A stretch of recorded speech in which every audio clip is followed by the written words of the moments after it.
Hello everyone! Today I will make this very easy and absolutely delicious pork souvlaki recipe. A friend shared it with me a couple of weeks ago. I already made it 3 times, so it is good. For 8 skewers you will need the zest of 1 lemon, a quarter of a cup of fresh lemon juice, a quarter of a cup of olive oil, 3 cloves of minced garlic, 1 tablespoon of dried oregano, 1 tablespoon of white wine vinegar, 2 pounds of pork tenderloin cut into 1-inch cubes, 1 onion cut into 1-inch cubes, salt and pepper to taste, skewers, pita bread, and tzatziki sauce. I published the tzatziki sauce recipe last week and will add a link to it at the end of the video and in the description of the video as well. Let's get started.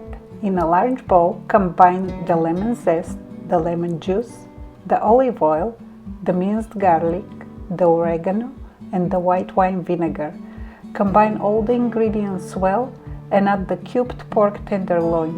Using your hands, mix the pork and the marinade and make sure all the pork pieces are well covered. When done, cover with a lid and let the pork marinate in the refrigerator for at least 2 hours. Before you take the pork out of the refrigerator, soak the wooden skewers in water for 10 minutes and chop the onion into quarters. When ready, thread a piece of pork, a slice of onion, a piece of pork, a slice of onion, and alternate until there is only an inch left at the bottom of the skewer.